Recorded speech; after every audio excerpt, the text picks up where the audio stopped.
കോഴിക്കോട് പ്രസവ ശസ്ത്രക്രിയയ്ക്കിടെ വയറ്റിൽ കത്രിക കുടുങ്ങിയ കെ ഹർഷിന വീണ്ടും സമരത്തിൽ. കോഴിക്കോട് കിഡ്സ് ആൻഡ് കോർണറിലാണ് ഏകദിന സത്യാഗ്രഹം സമരം നടത്തുന്നത്. സർക്കാർ നീതി നിഷേധിക്കുന്നുവെന്ന ഹർഷിന. രാഹുൽ കെ വി വിവരങ്ങളുമായി ചേരുകയാണ്. രാഹുൽ, ഇത്രമേൽ ദയനീയമായ ഒരു അവസ്ഥ കേരളത്തിലൊരു അനീതിക്കിരയായ സ്ത്രീക്കുണ്ടാവുന്നത് കണ്ടു നിൽക്കേണ്ടി വരുന്നത് പോലും ഗതികേടാണ്. അവർക്ക് എങ്ങനെയാണ് ആ പ്രശ്നമുണ്ടായത്, അതിനെ തുടർന്ന് അവർ ഈ ആരോഗ്യ പ്രശ്നങ്ങൾ മുഴുവനും അനുഭവിച്ചതെന്ന് സംബന്ധിച്ച് എത്ര തവണ അവരുടെ പുറത്തു തട്ടി ഒപ്പമുണ്ട് എന്ന് പറഞ്ഞിട്ടുണ്ട് അധികൃതർ. പക്ഷെ ഒരു നീതിയും കിട്ടുന്നില്ല. വീണ്ടും സമരത്തിലേക്ക് വരേണ്ടി വരികയാണ്.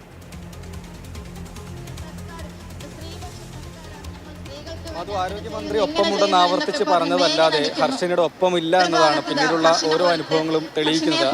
മെഡിക്കൽ കോളേജ് ആശുപത്രിക്ക് മുൻപിൽ 104 ദിവസം സമരം ചെയ്തതാണ്. സെക്രട്ടേറിയറ്റിന് മുൻപിലും സമരം ചെയ്തതാണ്. പക്ഷേ ഹർഷിന് ആവശ്യപ്പെട്ടത് പ്രകാരമുള്ള അതുപോലെയുള്ള ഒരു കാര്യങ്ങളും സർക്കാരിൻ്റെ ഭാഗത്തു നിന്ന് ഉണ്ടായിട്ടില്ല എന്നതാണ്. ഇപ്പോൾ ഇതാ വീണ്ടും സമരവുമായി കിഡ്സ് ആൻഡ് കോർണറിൽ നിരത്തിൽ ഇരിക്കുകയാണ്. 3 മക്കളുടെ അമ്മയായ ഒരു വനിതയാണ് ഈ വിധത്തിൽ വീണ്ടും സമരവുമായി രംഗത്തേക്ക് വരുന്നത് എന്നതുകൂടിയാണ് എടുത്തു പറയേണ്ട കാര്യം. വീണ്ടും സമരത്തിലേക്ക് വരുന്നു. ആരോഗ്യമന്ത്രി പല കാര്യങ്ങളും ഉറപ്പ് നൽകിയതാണ്. ഒന്നും പാലിക്കപ്പെട്ടില്ല എന്നാണോ?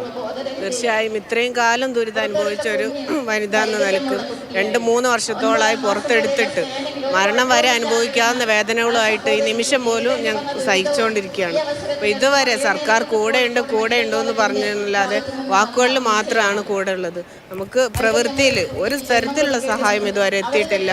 ഒരു നീതി ലഭിക്കാൻ അവസാനം നമ്മൾ ആശ്രയിച്ചിരുന്ന കോടതിയായിരുന്നു. ആ കോടതിയിൽ പോലും നമുക്ക് നീതി കിട്ടാത്ത രൂപത്തിൽ സർക്കാരിൻ്റെ നമുക്ക് പ്രതികൂലമായിട്ടാണ് സർക്കാർ അവിടെ പ്രവർത്തിച്ചതെന്നുള്ളത് നമുക്ക് മനസ്സിലാക്കാൻ കഴിഞ്ഞു.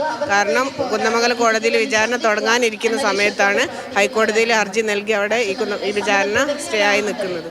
അപ്പോൾ തുടക്കം മുതലേ ഹർഷിനൻ്റെ കൂടെയാണ്. കൂടെ എന്ന് പറഞ്ഞിട്ട് എവിടെ കൂടെ? ഇതുവരെ നീതിയുടെ അടുത്തുപോലും എത്തിയിട്ടില്ല. ഇത്രയും ദുരിതം അനുഭവിച്ച ഒരാൾക്ക് പിന്നെ ആര് നീതി നൽകും? ഗവൺമെൻറ് പോലും വാക്കുകളിൽ മാത്രം ഒതുക്കിയാലും എവിടെ നിന്ന് നീതി നൽകുന്നില്ല, എവിടെ നിന്ന് നീതി കിട്ടും എന്നുള്ളതാണ്. നമ്മൾ സർക്കാരിനോട് ആവശ്യപ്പെടുന്നത് അർഹമായ നഷ്ടപരിഹാരവും പോലീസ് പ്രതി ചേർത്തവർക്കെതിരെ നിയമ നടപടിയുമാണല്ലേ? തീർച്ചയായും നമുക്ക് ഒരുപാട് നഷ്ടങ്ങൾ ഉണ്ടായിട്ടുണ്ട്. സാമ്പത്തികമായിട്ടുള്ള നഷ്ടങ്ങളിൽ നമുക്കൊരു അർഹതപ്പെട്ട ഒരു നഷ്ടപരിഹാരവും ഈ പ്രതികൾക്കെതിരെയുള്ള നിയമ നടപടിയാണ് നമ്മൾ ആവശ്യപ്പെടുന്നത്. ഇതിലും ഹർഷിന ഇത്രയും സമരമൊക്കെ ചെയ്ത സമയത്ത് പോലീസ് തന്നെ അന്വേഷണം നടത്തി മെഡിക്കൽ കോളേജ് ആശുപത്രിയിലെ 2 ഡോക്ടർമാരെയും 2 നഴ്സുമാരെയും പ്രതി ചേർത്ത് കുന്നമംഗലം കോടതിയിൽ കുറ്റപത്രം നൽകിയിരുന്നു. പക്ഷേ ഡോക്ടർമാർ ഹൈക്കോടതിയെ സമീപിച്ച് അതിന് സ്റ്റേ വാങ്ങുകയാണ് ഉണ്ടായത്. സർക്കാരിൻ്റെ ഭാഗത്തുനിന്ന് കേസ് നടത്തുന്നതിൽ ഗുരുതരമായ വീഴ്ച സംഭവിച്ചു എന്നാണ് ഹർഷിനയും സമരസമിതിയും ആരോപിക്കുന്നത്. അതുപോലെ കത്രികയുമായി 5 വർഷക്കാലമാണ് ജീവിച്ചത്. നീക്കം ചെയ്ത് 2 വർഷമായെങ്കിലും ആരോഗ്യ പ്രശ്നങ്ങൾ അലട്ടുകയാണ്. ഉചിതമായ നഷ്ടപരിഹാരം, അർഹമായ നഷ്ടപരിഹാരം പ്രതികളെന്ന് കണ്ടെത്തിയവർക്കെതിരെ തക്കതായ നിയമ നടപടിയും ആവശ്യപ്പെട്ടുകൊണ്ടാണ് സമരം. വൈകിട്ട് 5 മണി വരെയാണ്. ആരോഗ്യ രംഗത്തെ അനാസ്ഥയുടെ ഏറ്റവും വലിയൊരു ഉദാഹരണമാണ്.